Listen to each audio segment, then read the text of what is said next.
Hello लोगोफोर बे समाव नोंथांमोननि सिगाङाव मोनसे भिडिअ लाबोदों आरो बे जाहैबाय नोंथांमोनहा नुनो मोननाय जागोन बर' मिडियामनि थाखाय बेयो एसे आरो बियो खौरां बिलाइ एबा निउस पेपारनि सायाव लाबोनाय जादों आरो बेनिफ्राय बेखौ सासे फरायसाया पार्सनेलि बिहरनायखाय नोंथांमोननि सिगाङाव बेखौ होनाय जादों जाहाथे नोंथांमोनाबो बयबो मिथिगोन जायफ्रा रोङा एबा जायफ्रा मोनाखै दा बेखौ बुंनाय जायाखै जे खौरां बिलाइ एबा निउस पेपारनि सोमोन्दै जेरावबो मोननाय जाया नाथाय नोंगौ नोंथांमोना बयबो मिथिगौ गोबांथार सुजु बिजाब एबा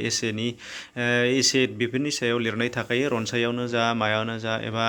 मा होनो गुबुन गुबुन सुजु बिजाब बायदिसिनाफोर बर'आव दङ नाथाय बेफोर गासैबो थोजासे नङा आरो साफ्रोमनिबो थाखाय साफिसियेन्ट नङा बेनि थाखायनो नोंथांमोनहा बेयाव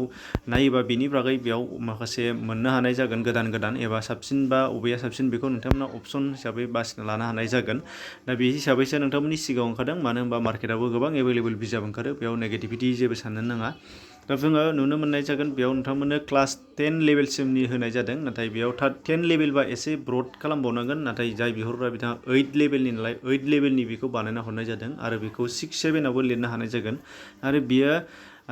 पुरा बेखौ लायोबा 100% नोंथांमोनहा बेनि सायाव एन्सारनि सायाव बेखौ लिरजोबोबा नाम्बार मोननो हानाय जागोन आरो बेखौ एन्सार टाइप लिरनाय जादों मानो होनबा टेक्स्ट बुकफ्राव एसेफोर थायो नाथाय बेफोरो डिसक्रिप्टिभ एबा मोनसे प्रस बादि जायो बेनि थाखायनो फार्स्ट टु लास्ट लिरजोबनो हानाय जाया आरो लिरजोबोबा टाइमबो थांगोन एबा लिरजोबनांगौबो नङा नाथाय नट टाइप बेनिफ्रायनो बासिख'नानै लिरनो गोनां जायो दा नाथाय नैबे आं जेखौ होगोन बियो नट टाइपनि जाखागोन आरो बेयाव स्टार्टिं बेनिफ्राय जागायजेननाय एबा इन्ट्रडाक्सन बेनिफ्राय बेनि टाइप महर माबोरै जायो बेनि दाजानाय बाहागोफोर बेफोर गासैखौबो होजोबनानै लास्टआव कनक्लुजन होनाय दङ आरो बेबायदि स्टाइलनि जानांगौ आरो बिदि जाबासो 100% नाम्बार मोनगोन जुदि मोजां फोरोंगिरि दानोबा नाथाय जायखिजाया फोरोंगिरि माखासेफ्रा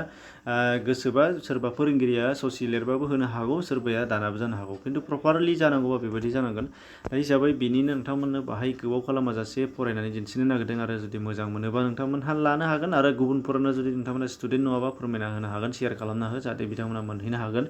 दा जा सासे सानै मिथिनानै लानो हायो बिनि थाखाय होनाय जादों आरो बिनिनो PDF फाइल नोंथांमोना डाउनलड खालामनो हागोन बेखौ डिसक्रिपसनाव लिंक दं बेनि सिगां नोंथांमोना खोनासङोबा मोजां जागोन नंगौ नङा जाया बेखौ जास्ट 6-7 मिनिट्सल' बेनिफ्राय बेबायदि PDF फाइल मोननायनिफ्राय सुबिदासिन मा नांबावगोन जा फैदो जों गोबाव खालामाजासे बेयाव फरायनि फार्स्टआव इन्ट्रडाक्सन हिसाबै आं होनाय जादों जोंनो साफ्रोमबो गुबुन गुबुन बिथिंनि खौरां फोरमायनानै होग्रा बिजोंफोरनि गेजेराव खौरां बिलाइयाबो मोनसे दा खौरां बिलाइयाव बैफोर गुबुन गुबुन खौरांफोरखौ साफायनाय महराव जों फरायनो मोनो खौरां बिलाइया गोबां बिलाइजों जथाय जानाय गांसे बिजाब बादि जेराव गांसेयावनो गोबांथार खौरांफोरखौ जों फरायनो खाबु मोनो आरो बेनि सेकेन्ड पेराग्राफाव होदों खौरां बिलाइखौ माबोरै सुजुनाय जायो बेनि सोमोन्दै खौरां बिलाइखौ दिहुननायाव गुबुन गुबुन मावसुमाफोर नांगौ जायो बेफोरनि खौरांगिरि एबा रिपर्टारजों लोगोसे सावगारि सेबखांगिरिफ्रा गुबुन गुबुन जायगानिफ्राय रादाब बुथुमनानै मावख'आव हरो बैफोर रादाबफोरखौ नायबिजिरनानै गुबुन गुबुन सुजुगिरिफोरा सायख'यो आरो रादाब सुजुयो आरो बे सुजुनायखौ फिन गाहाय सुजुगिरिया नायफामनानै होयो बेनि उनाव सेबखांगिरिया सेबखाङो आरो जोंनि गेजेरसिम सौफैयो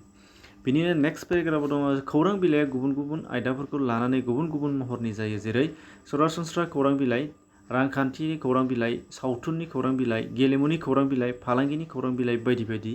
बेनिनो सरासनस्रा खौरां बिलाइनि गुबुन गुबुन बिलाइफोराव गुबुन गुबुन आयदानि खौरां थायो जेरै सिगांनि बिलाइयाव गासैबो आयदानि गाहाय खौरांफोर साफायजायो बेनि उनाव बिलाइ लानानै गुबुन गुबुन आयदानि खौरां थायो जेरै थुनलाइयारि आयदा गेलेमु आयदा फोसावनाय आयदा सावथुननि आयदा फालांगिनि आयदा रांखान्थिनि आयदा बायदि बायदि खौरां बिलाइखौ दिहुननाया राव आरो अनसायजानायखौ नायना गुबुन गुबुन बाहागोनि जायो जेरै ओनसोलारि खौरां बिलाइ हादरसायारि खौरां बिलाइ हादरारि खौरां बिलाइ मुलुगनाङारि खौरां बिलाइ आरो बेनि अनगायैबो खौरां बिलाइखौ दिहुननाय समखौ नायनानै गुबुन गुबुन बाहागोआव रानो जेरै सानसेयारि सानथामारि सप्तासेयारि 15 सानारि दानसेयारि एबा दानथामारि बायदि बायदिफोर नेक्स्ट पेराग्राफाव दङ खौरां बिलाइया मोनसे समाजनि दावगानायखौ लाबोयो बेयाव गुबुन गुबुन खौरांजों लोगोसे मोजां गियाननि बाथ्राफोरबो मिथिनो हायो गेदेर उन्दै लिरगिरिफ्रा गावबा गावनि लिरबिदां फोसावनो खाबु मोनो गुबुन गुबुन बिथिंनि रोंगौथि गोनां सुबुंफोरा गावसोरखौ दिन्थिनो खाबु मोनो लोगोसे खौरां बिलाइजों गोबां सुबुङानो थांनानै थानायनि राहाबो मोनो जोंनि भारत हादराव बिनिनो 1780 मायथाइयाव इंराजफोरा गिबियै बेंगल गेजेट मुंनि खौरां बिलाइ सेबखांजेननायनिफ्राय खौरां बिलाइनि दाहारा खारबोदों बेनिनो आसामाव अरुणोदय खौरां बिलाइ आरो बर' रावाव बनजार मुंनि खौरां बिलाइया दिहुनजेनजानायनिफ्राय आथिखालाव गोबांथार खौरां बिलाइफोरा नुजाबोगासिनो दङ खौरां बिलाइया आथिखालाव गोबां जौगाबोबाय बुंजायो। बेनि गेजेरावनो नाथाय आथिखालाव गोख्रोङै जाखांबोनाय इन्टारनेटनि बाहायथिया खौरां बिलाइनि गोसारनाय आरो जौगानायखौ गादबनो हमबाय। जाउनाव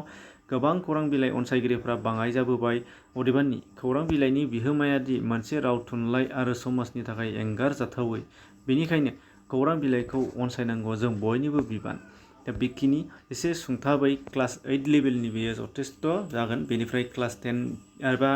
क्लास 9 बा 11, 12 बेफोरनि थाखाय बियो नङा आरो बेखौ जुदि लिरनांगौबा बेखिनियानो मेन पइन्टआ। बेनिफ्राय एसे एनै ब्रडलि बबेबा पेरेग्राफाव सोदेरनाय, बबेबा पेरेग्राफ मोनसे गोदान बानायदेरनाय, दा बेनि सायाव सोनारनानै बियो जागोन। खिन्थु बेसिक बियोनो जाबाय बेसिक हिसाबै लायोबा बेखायनो बैफोर क्लासनाबो बेखौनो लानो हानाय जागोन। आरो आसा खालामो नोंथांमोना बुजिनो हादों आरो बेयाव